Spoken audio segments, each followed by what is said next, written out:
Assalamualaikum warahmatullahi wabarakatuh. Waalaikumsalam warahmatullahi wabarakatuh. Alhamdulillahirabbil alamin.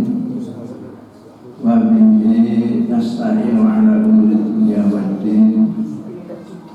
Wassalatu wassalamu ala Muhammadin sayyidil mursalin wa ala alihi wa ashabihi ajma'in. Jamaah salat maghrib rahimakumullah. Kita sekarang ini sedang berada di bulan terakhir, bulan ke-12 yang disebut bulan Zulhijjah. Dalam bahasa kita, Zul itu yang mempunyai, Hijjah itu ibadah haji. Di dalam bulan Zulhijjah ini wajar pembicaraan orang, ceramah-ceramah, kajian-kajian itu diarahkan kepada pembahasan pertama masalah haji, kedua masalah pengorbanan Nabi Ibrahim yang luar biasa, yang belum pernah terjadi dalam kehidupan manusia, yang diuji Allah menyembelih putranya Ismail alaihissalam. Sampai Quran mengatakan inna hadza labala'un azim. Ini merupakan ujian yang terbesar. Kenapa kok anak yang disuruh menyembelih? Kalau kita baca surat Ali Imran 14 ya, manusia itu punya naluri dasar menyenangi 6 perkara, 6 hal. Pertama, senang dengan lawan jenisnya. Aslinya hubus syahwat minan nisa. Nisa itu perempuan. Saya ganti lawan jenis karena perempuan juga senang laki-laki kan, Bu? Kayaknya yang senang itu laki-laki, padahal sebenarnya yang nemen itu perempuan. Loh, saya tidak mengada-ngada itu. Yang cerita itu Quran. Ibu Zulaikha itu suaminya luar biasa, Perdana Menteri, tampan, ganteng, gagah, sugih, terkenal, ilmuwan. Tapi dengan hadirnya Nabi Yusuf itu, Ibu Zulaikha itu bisa lupa bahwa punya suami. Ya kan?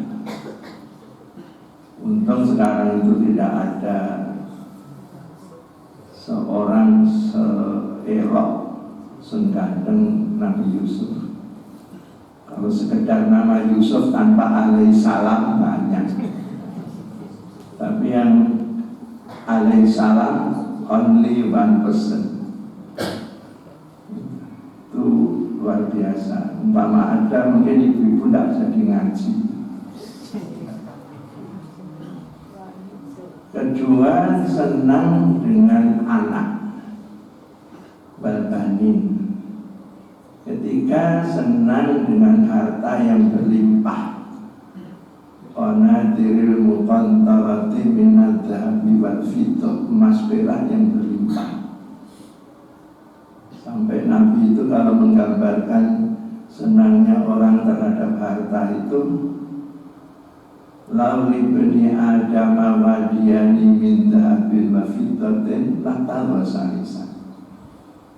Manusia itu meskipun sudah punya 2 lembah emas rojo brono ya, akan ingin hadirnya lembah ketiga. Nanti kalau dapat lembah ketiga, tak taruhian, ingin keempat. Keempat terpenuhi, lam taruh khamisan, ingin yang kelima. Kapan selesainya? Hatta kita al. Kalau sudah ditelan tanah, di kapling tipe 21 PNS.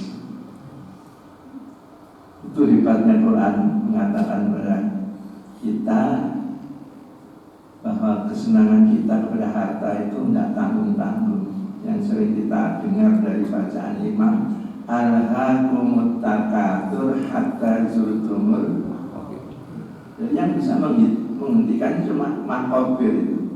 Makobir itu jamak makbaroh, kuburan.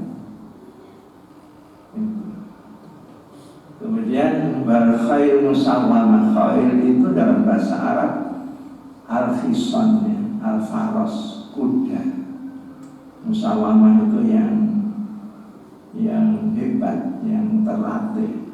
Kalau sekarang itu ya mobil-mobil mewah. Kemudian wal an'am, ternak. Yang terakhir wal haris. Haris itu sawah ladang, orang Malang bilang kaplingan itu. 6 ini dari kamata hayat di dunia. Ya 6 ini kesenangan duniawi. Kita berkisar di sini. Lalu penghujung ayat itu indah sekali. Wallahu indahu husnul ma'ab. Apa yang ada pada Allah surga ya lebih baik dari 6 ini. Suratnya pendek, tapi maknanya dalam. Maksudnya silahkan mencari 6 ini. Memang itu kesenanganmu, tapi jangan lupa apa yang ada pada Allah itu lebih baik dari 6 ini. Maka kalau sudah dapat, peralatlah untuk mencapai yang lebih tinggi. Tapi kita seringkali lupa bahwa indah husnul ma'ab itu. Harta yang untuk harta, istri yang untuk istri, suami yang untuk suami, kendaraan yang untuk kendaraan. Jadi peralat.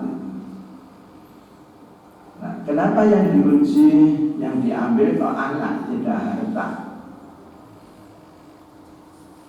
Tidak semua orang itu terpikat harta.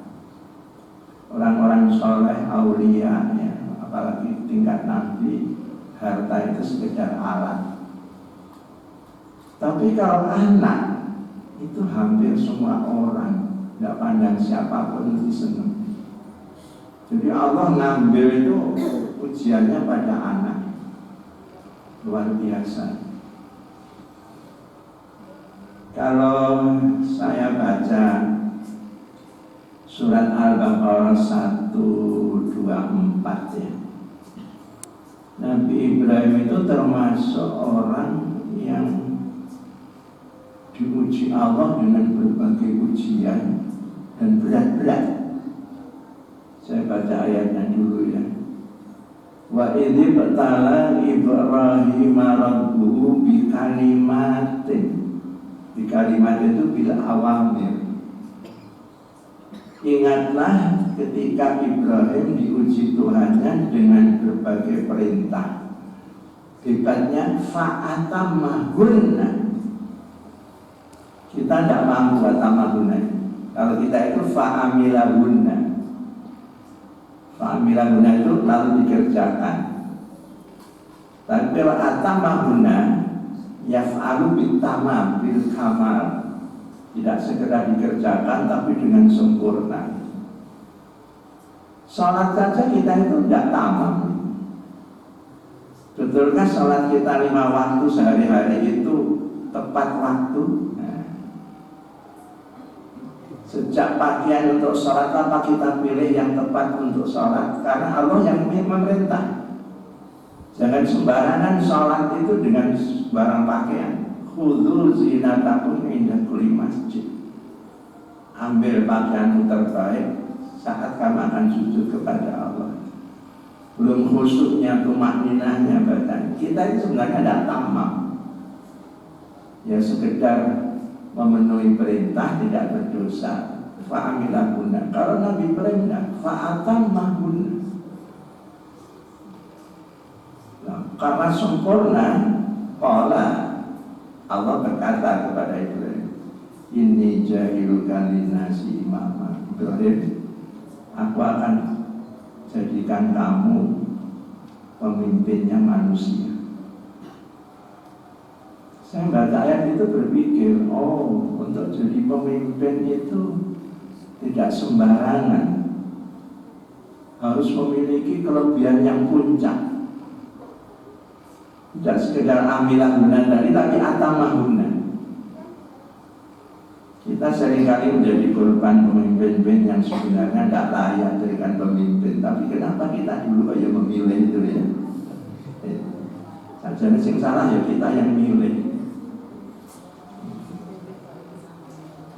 Ketika diberitahu aku akan jadikan kau pemimpin, Nabi Ibrahim bertanya, bagi dzurriyyati, apa juga anak keturunanku akan terjadikan pemimpin? Qala la yanalu ahdil zalimin. Yanalu itu fi'il mudhari' present form.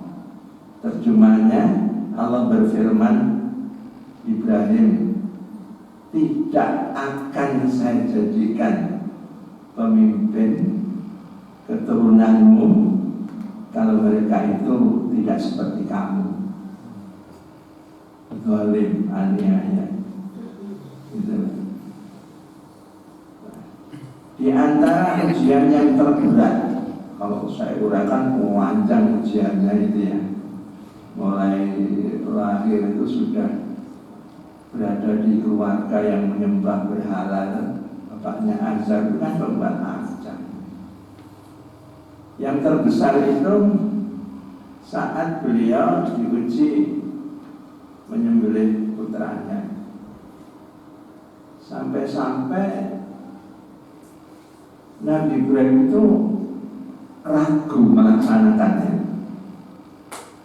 Karena apa? Terlalu tidak masuk akal itu. Beliau itu kan terkenal Abu Dhaka, ya, tokoh cerdas. Tuhan itu dicari dengan akalnya. Semua yang disembahkan bintang. Bintang hilang yang disembah rembulan. Rembulan hilang disembah matahari. Matahari hilang beliau simpulkan wajah tu wajhiya lilladzi fataras samawati wal ardh hanifan musliman. Ujung-ujungnya wa ma ana minal musyrikin. Itu kesimpulan yang cerdas sekali. Dan saya tidak termasuk orang yang mengatakan Tuhan 2, 3, 4 punya anak, punya bapak. Tidak. Nah, kenapa perintah menyembelih itu yang datangnya tanggal 8 Dzulhijjah, yang disebut dengan hari Tarwiyah. Tarwiyah itu Rabu, yang kita disunatkan berpuasa. Oh, sebenarnya puasa itu bukan hanya Tarwiyah Arafah. Puasa yang benar itu yang disebut Shaumul Ashr. Ashr itu sebenarnya 10, tapi karena 10 Dzulhijjah nggak boleh puasa, 9. Mulai awal Dzulhijjah itu kita ditekankan untuk puasa. Cuma umumnya kita yang dipilih itu kalau enggak Tarwiyah Arafah, ya Arafah itu.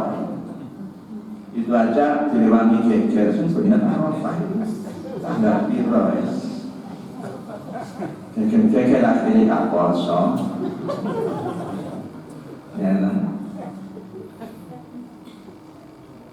Jadi Nabi Ibrahim itu berpikir, apa ya benar ya perintah ini? Anehnya itu nemen gitu, menurut akal. Saya ungkap latar belakangnya dulu, historical backgroundnya hadirnya Ismail.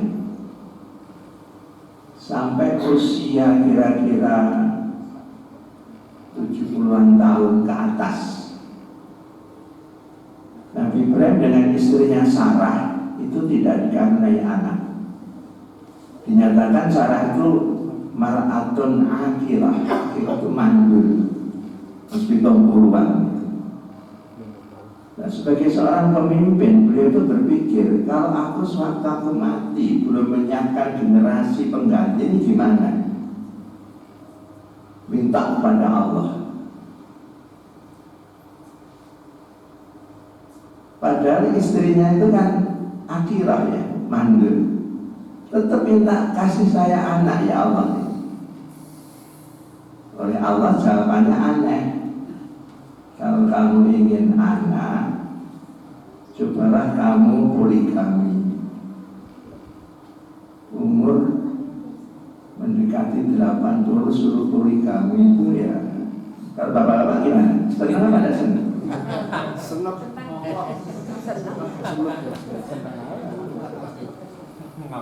Itu aja sudah aneh. Yang kedua lebih aneh lagi apa? Yang disuruh dinikahi itu perempuan budak, pemberian Raja Mesir. Kulitnya hitam, tidak terlalu cantik, namanya Hajar. Seorang yang bermartabat tinggi seperti Ibrahim menikah dengan budak akan hancur martabatnya. Aneh lagi. Tapi karena perintah, ya dipenuhi. Ternyata benar dengan Hajar ini lahirlah Ismail. Ismail itu anak pertama, Pak. Bibel itu bohong mengatakan Ismail itu anak kedua. Dan bisa kita buktikan dengan ayat Injil juga. Yang benar memang Iska itu anak kedua. Begitu Ismail lahir itu ya. Lah kok Allah takdirkan Ibu Sarah itu hamil juga, dia gendanya apa sih gitu. Saya itu kalau membaca surat Hud ya, tertawa sendiri dia. Falamma basyarnaha bi Ishaq, ketika Sarah diberitahu bahwa dia juga akan punya anak yang kelak diberi nama Ishaq. Qalat, Sarah berkata, ya wailata, a'alidu wa ana ajuzun wa hadha ba'i syaikha, inna hadha la syai'un ajib. Dalam bahasa Arab, ya wailata itu menunjukkan sesuatu yang tidak mungkin akan bisa terjadi, aneh dan ajaib. Ya wailata a'alidu, aneh banget bahwa saya akan punya anak. Wa ana ajuzun, saya sudah tua renta. Wa hadha ba'i syaikha, suamiku juga sudah tua bangka. Inna hadza la syai'un ajib, sungguh ini ajaib banget. Tapi kenyataannya lahir. Anak itu ya bukan persoalan ilmu, bukan persoalan dokter tabib, tapi itu benar-benar ciptaan dan kehendak Allah. Jamaah ada yang suka baca surat Waqiah. Waqiah itu artinya hari kiamat. Yang kata orang Jawa itu kalau dibaca bisa sugih orangnya. Dan itu yang membuat orang senang baca Al-Waqiah. Pada sugih yang dimaksud itu kaya rohani, bukan kaya harta. Dan kaya rohani pun dengan syarat yang dibaca itu diamalkan, bukan diwaca-waca doa. Saya kalau baca surat Al-Waqiah ayat berapa itu ya? Ayat 58 ya. Kan ada firman gini, apakah itu mantumnu? Apakah kamu itu pernah berpikir tentang sperma yang kamu pancarkan ke rahim istrimu? Tidak lama istrimu hamil melahirkan anak. Antum takhluqunahu am nahnul khaliqun? Aku tanya kepada Allah, anak itu yang membuat saya atau kamu? Siapa yang membuat? Iya, itu. Ayat yang lain itu ini soal minumannya. Kita mau minum itu ditanya Allah, afara itu mantas surabun? Pernahkah Anda berpikir tentang air yang kamu minum? A'antum anzaltumuhu minal muzni am nahnul munzilun? Kamu atau aku yang menurunkan airnya dari langit, dari hujan? Coba jawab. Nggak sempat Bapak itu dia enak.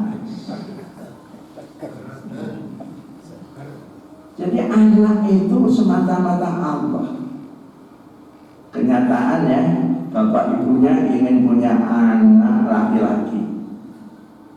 Sampai saking inginnya dipelajari metodologi Jepang Jepang. Katanya kalau gini anaknya laki-laki. Yang lahir itu perempuan. Pengen perempuan yang lahir laki-laki, pasrah malah banci coba itu. Ini biar kita itu sadar bentuk kita, jenis kita, sifat kita itu Allah yang memberi itu. Maka Allah disebut dengan zat al-musawwir, pembentuk, penggambar, ya, pelukis itu Allah. Nah, sejarah seperti ini loh.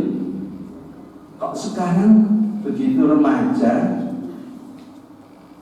Falama balagha ma'u sa'ya itu kan saat Ismail itu sudah mampu berusaha, ya, dia remaja. Si bapak berkata, ini arafil manam ani atbahuka fandur mata tahu. Semalam anakku saya menerima perintah melalui mimpi yang benar untuk menyembelih kamu. Sekarang pendapatmu gimana? Di luar dugaan si anak menjawab, ya abatif armatumah sakat sujuni insyaallah minasobirin. Ayah, kalau memang itu perintah Allah, ya laksanakan. Semoga ayah menjumpai diri Nanda termasuk hamba Allah yang sabar. Baca kisah seperti ini ya, kok sepertinya sulit kita bisa memiliki anak seperti Ismail. Sampai seringkali orang mempermasalahkan begini, sebenarnya imannya sang ayah dengan sang anak ini hebat mana ya? Antara Ibrahim dan Ismail. Kalau menurut akal ya, akal, terus terang Ismail lebih tinggi. Kenapa? Nah, sehebat-hebatnya bapak tega menyembelih kasih dibelai, ya kan? Cuma Quran melarang kita itu membeda-bedakan ya antar nabi satu dengan yang lain itu. Kalau akal mengatakan begitu, ya saya balik dengan jawaban akal. Sehebat apapun Ismail, jangan lupa siapa dulu dong bapaknya. Mungkin bisa seperti Ismail yang kita kenal dulu, bapaknya tidak hebat. Saya kalau membaca Quran surat As-Saffat, As-Saffat itu berbaris-baris itu.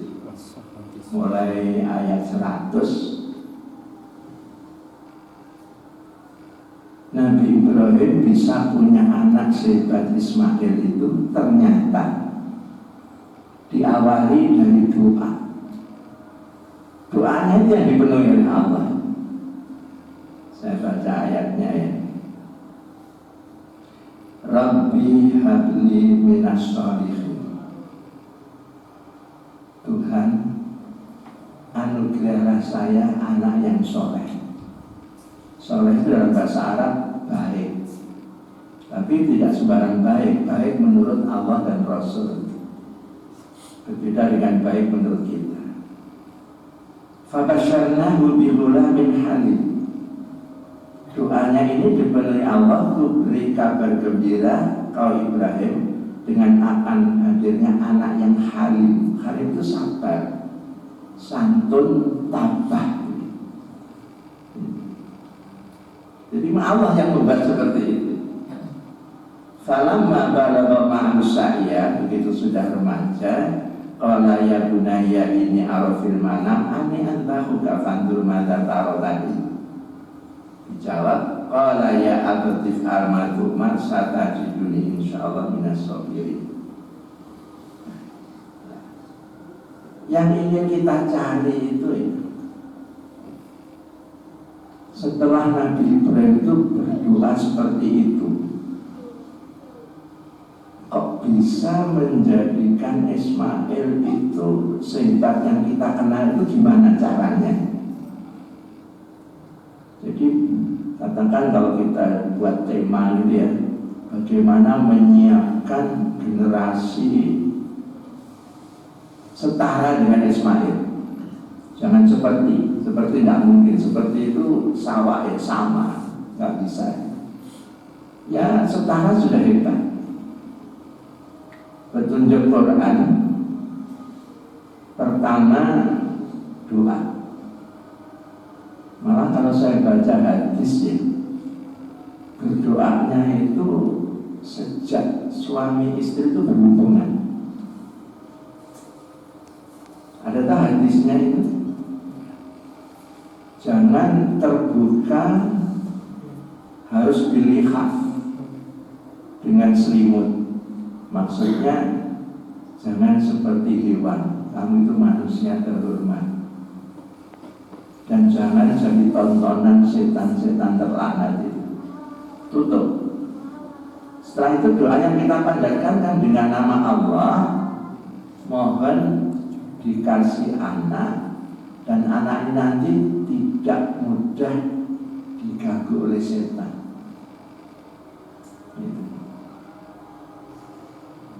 Apakah cukup dengan doa? Enggak. Kok bisa menjadi Ismail yang kita kenal sekarang ini tidak lepas dari pendidikan?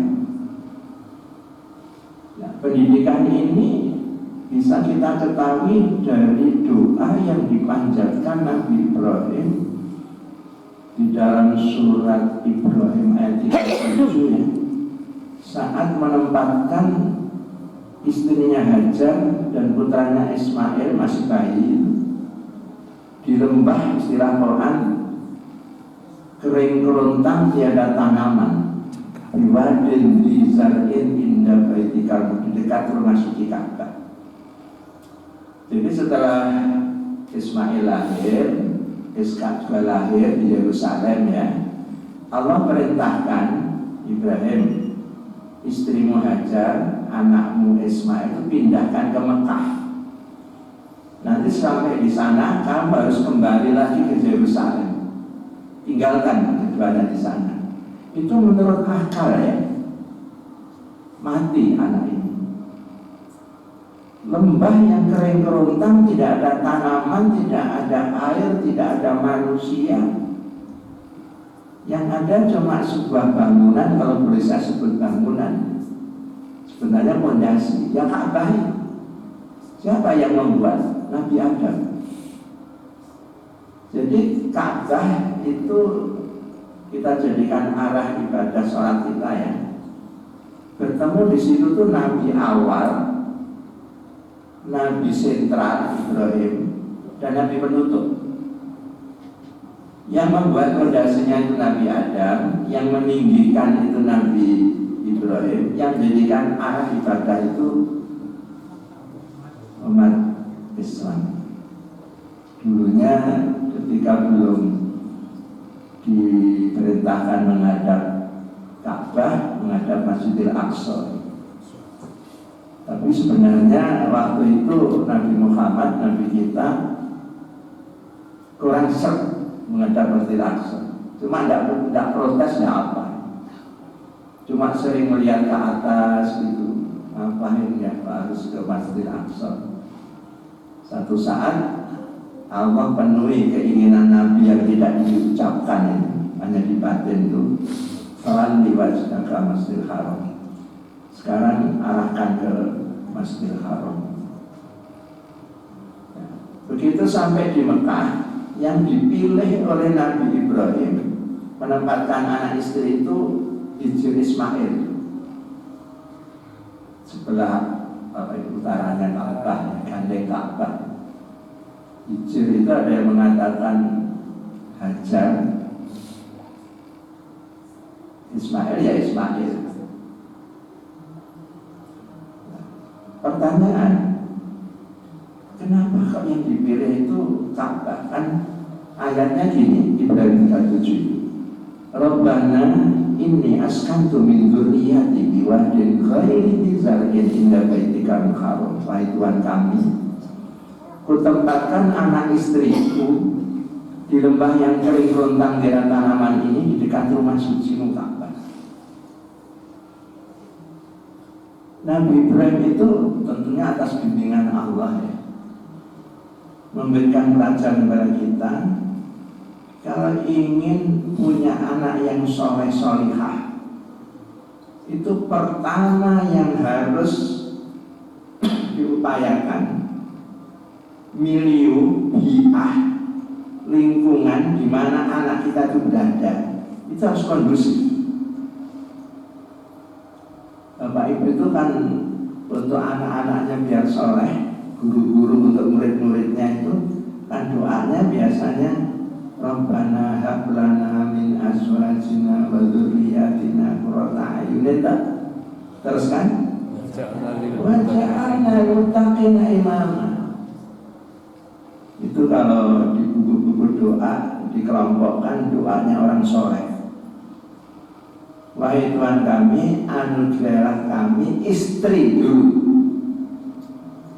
baru dzurriyyatina, anak keturunan yang menyejukkan pandangan. Jadi istrinya harus solihah dulu, apalagi di suami kalau mengharapkan anak solihah. Tapi akan tidak terjadi yang diinginkan anak itu soleh solihah kalau tidak waja'alna lil muttaqina imama, jadikan kami dulu ini pemimpinnya orang takwa.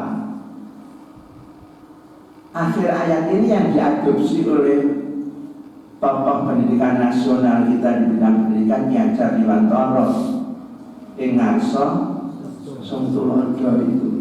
Tidak bisa. Murid ingin baik, itu gurunya harus baik dulu.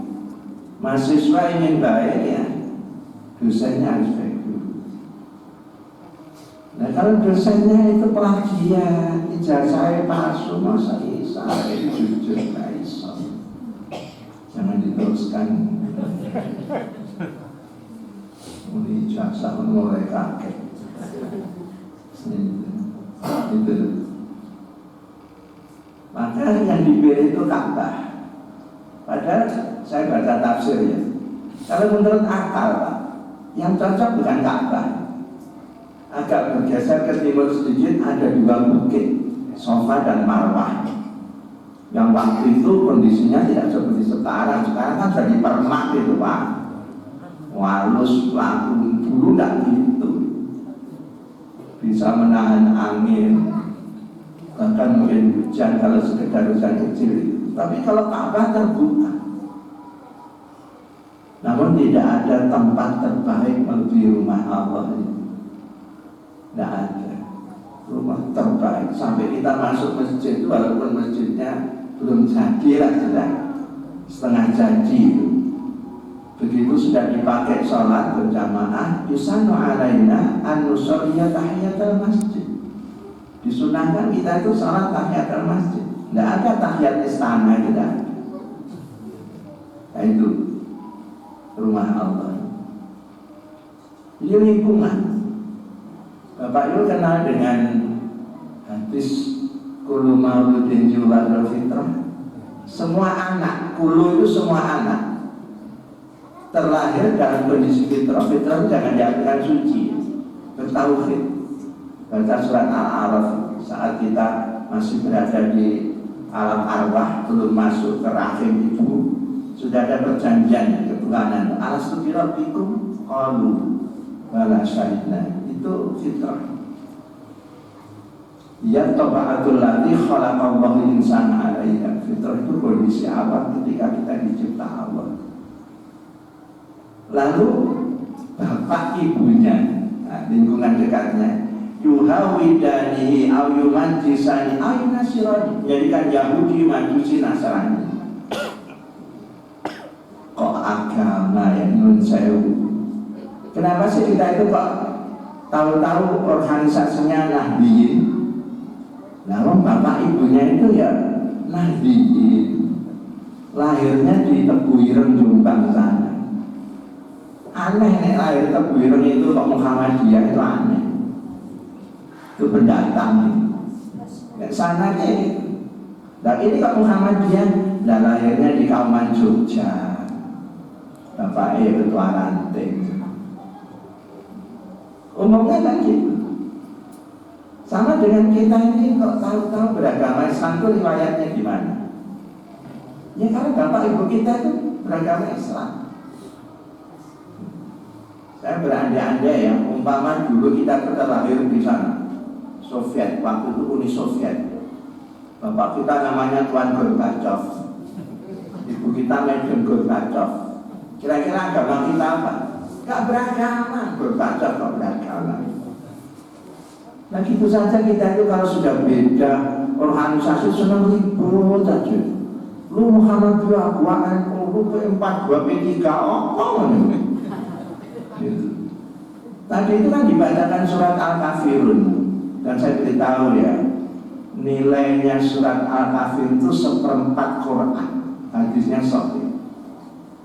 Kalau Al-Ikhlas itu 1/3 Quran. Tapi jangan cuma dibaca saja. Maknanya itu luar biasa. Kapan-kapan kita kaji kenapa kita ini kalau sholat sunat witir dan sholat sunat subuh Al-Kafirun itu ada maksud, itu tidak sembarangan. Tapi karena tidak ngerti maksudnya ya berat-berat diwaca ya panjang. Kapan-kapan kita ngaji. Saya teruskan. Setelah itu sebelum kembali ke Yerusalem, doanya apa? Rabbana liyuqimus shalah. Wahai Tuhan kami, kalau istri anakku ini nanti kau beri hak hidup, jadikan keduanya itu penegak sholat. Jadi dalam benak Nabi Ibrahim ya, untuk memiliki anak yang soleh itu materi tarbiyahnya ibadah. Kenapa sholat? Sholat itu puncaknya ibadah. Kan disebut imaduddin, bukan imadul Islam. Islam min jumlatil din, adian. Maka disebut imaduddin, tiangnya agama. Semua agama itu tiangnya sholat. Tolong carikan agama yang tidak ada sholatnya, sini tahu. Sebutannya yang beda, ada yang sembahyang, menyembahyang itu dewa. Ada yang apa itu, semacam meditasi, ngadep yang widi, singur bentu mati, nganti ngucap pemilahin sekarang kalau palanggeng itu ada juga. Nah, cukup hidup itu hanya dengan ahli ibadah, enggak? Doa berikutnya, faja'al af'idatan minan nas tahwi ilaihim. Kalau tempat ini nanti akan terbentuk sebuah komunitas masyarakat ramai, ya Allah, jadikan mereka itu cinta sayang kepada keturunanku ini. Ahli tafsir menyimpulkan bagaimana bisa sayang masyarakat kalau akhlaknya itu rendah. Ilmu tidak nutut. Justru orang berilmu tidak berakhlak itu jatuhnya lebih parah ketimbang orang bodoh yang juga tidak berakhlak. Jadi materi kedua itu akhlak. Cukup ahli ibadah akhlaknya tinggi? Belum. Yang ketiga, warzuqhum minas samarat. Tidak ada tanaman, tidak ada air, anugerahilah keturunanku itu buah-buahan yang langgeng, sedap, lezat cita rasanya. Ini mewakili syarat hidup ya.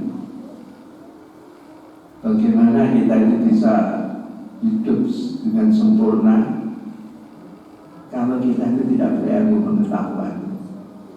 Jadi ilmu itu nomor 3 setelah akhlak.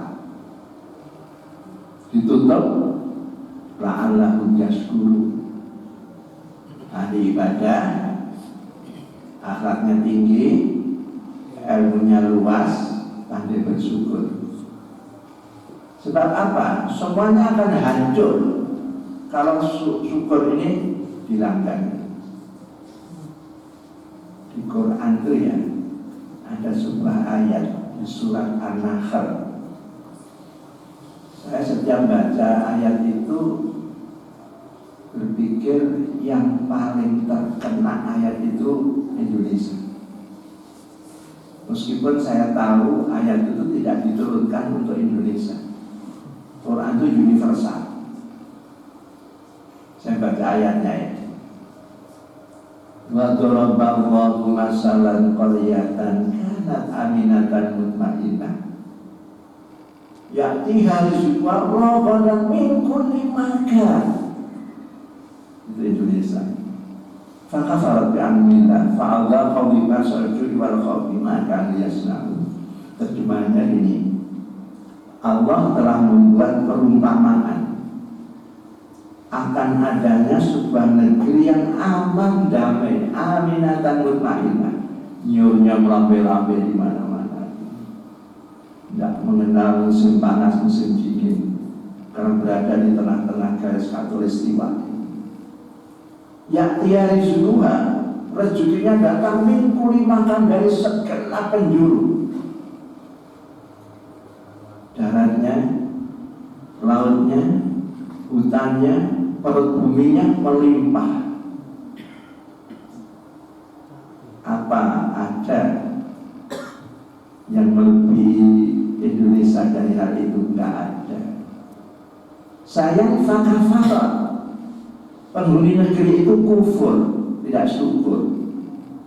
Akibatnya fa'adha qawwai basar du'i walau timpakan pakaian lapar, pakaian takut, maka yasnaun, karena mereka berbuat tidak syukur gitu. Di Indonesia, saya ingat yang pernah disampaikan Bapak Profesor Mahfud MD. Beliau membawa pendapat seorang ilmuwan ahli tambang Amerika Serikat, mengatakan andaikan Indonesia itu tidak ada korupsi ya, karena korupsinya nemen ya, dari hasil tambangnya saja mampu setiap bulan pemerintah itu memberi setiap orang itu 20 juta tanpa bekerja. Itu baru tambang. Nah yang lain-lainnya, yang perikanan, kehutanannya, segalanya itu bukan main. Tapi ya namanya korupsi ya. Kalau saya pinjam istilahnya, siapa yang pernah jadi pimpinan Muhammad Pak Syafi Ma'arif, profesor, itu mengatakan korupsi di negeri kita ini nyaris sempurna. Nyaris sempurna, 99,9% itu. Jadi kalau kita itu ingin ya mempunyai keturunan, punya anak didik bisa setara Ismail, itu lingkungan harus diperbaiki dulu. 4 syarat tadi itu saya pikir-pikir yang selama ini memenuhi itu lembaga ma'had yang sudah didirikan oleh para ulama kita tempo dulu itu, pondok pesantren. Pesantren itu miliunnya, biayanya luar biasa itu. Saya dulu ketika di pondok itu pernah merenung berpikir, umpama saya mati waktu itu masuk surga kira-kira. Nah, pekerjaannya bendina itu cuma ngaji, ibadah, nggak ada lain itu. Kenapa bisa? Lingkungan mendukung, ada figur kiai itu jadi panutan.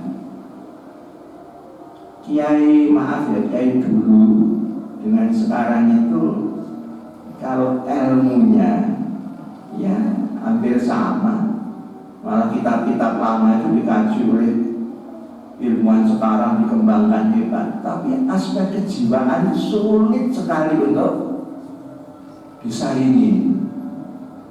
Contoh ya, saya tidak memamerkan kiai saya, Kiai Haji Imam Zarkasi itu pernah ditawari jadi menteri agama itu oleh Bung Karno, menolak. Orang saya ditawari menteri menolak, malah pesen. Bung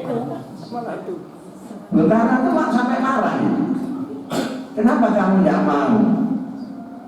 Karena saya sudah kadung diamanati sekian ribu wali santri untuk mendidik anak-anak mereka. Alah gampang katanya Bung Karno, limpahkan kepada pembantumu kan banyak.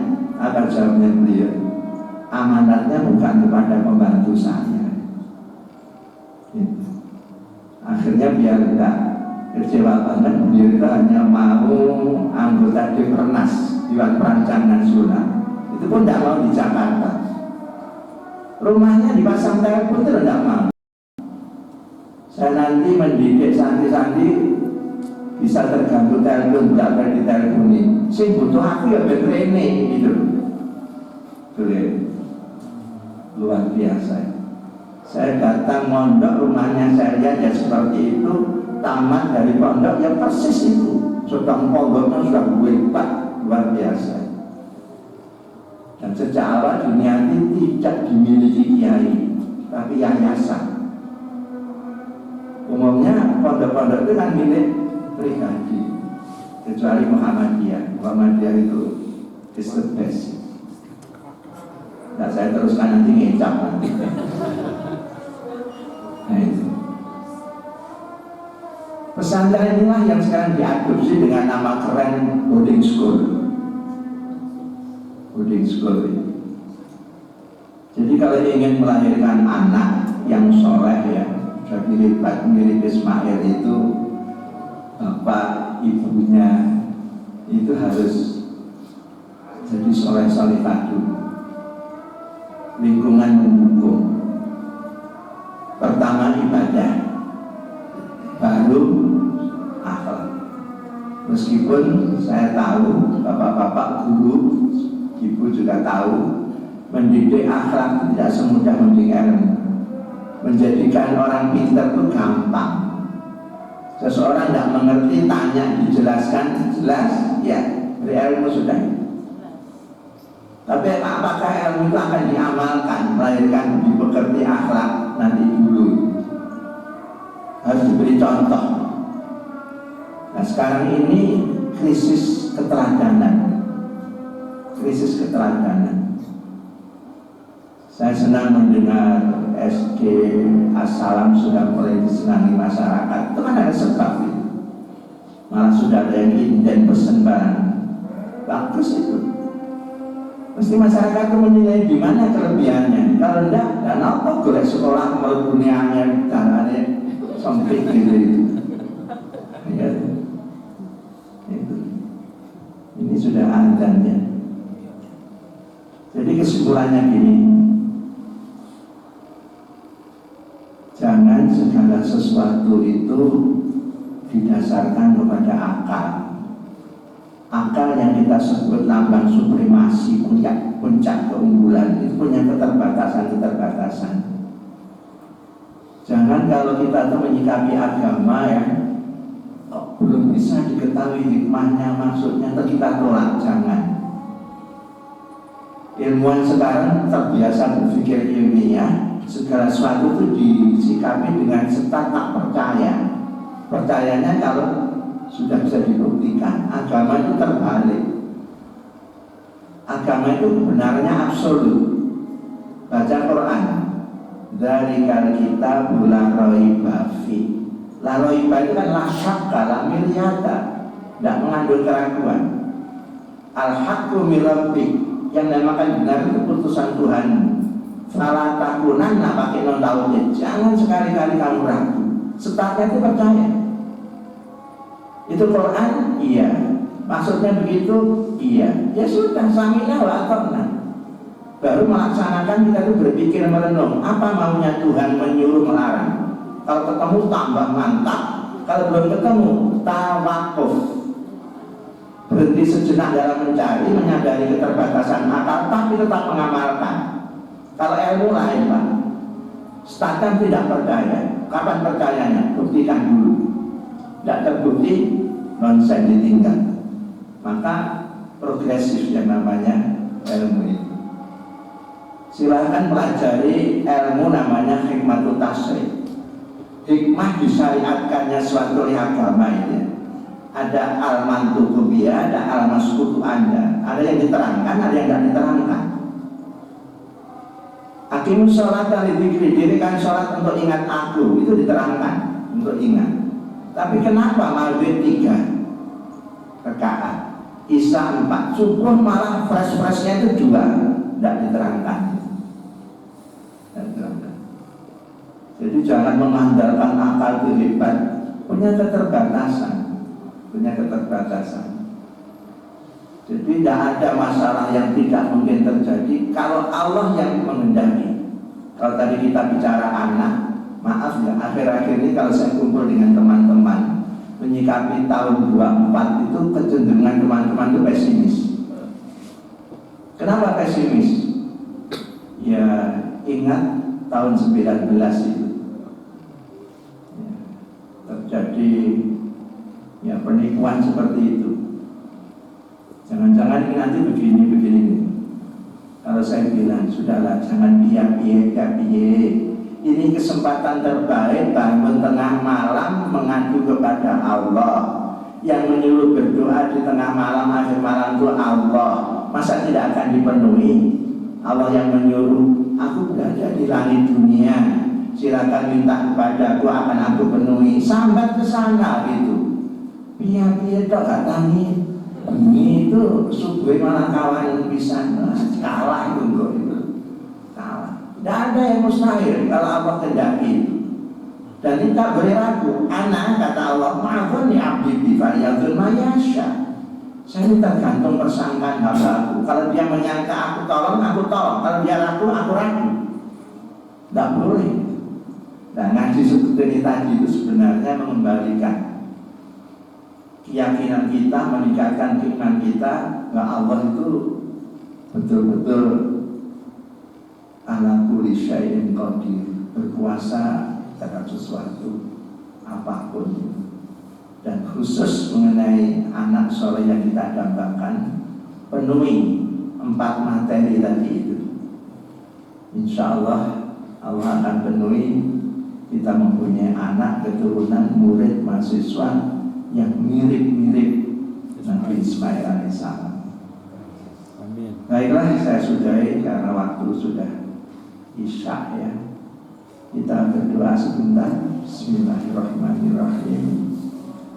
Allahumma antas salam wa minkas salam wa ilaika ya'udus salam. Fahayyina rabbana ya Allah bisalam wa adkhilna jannata darussalam. Allahumma a'inna ala dzikrika wa syukrika wa husni ibadatik waftah lana min khazaini rahmatika fansurna al-qawmil kafirin. Allahumma hdina fiman hadait wa afina fiman afait wa tawallana fiman tawallait wa barik lana fima a'tait wa qina bi rahmatika syarra ma qadait. Allahumma taqabbal minna innaka antas samiul alim wa tub alaina ya Allah innaka antat tawwabur rahim. Rabbana atina fid dunya hasanah wa fil akhirati hasanah wa qina adzabannar wa adkhilna jannata ma'al abrar. Ya Aziz ya Ghaffar ya Rabbal alamin. Fa subhana rabbika rabbil izzati amma yasifun. Wassalamun ala mursalin walhamdulillahi rabbil alamin. Assalamualaikum warahmatullahi wabarakatuh.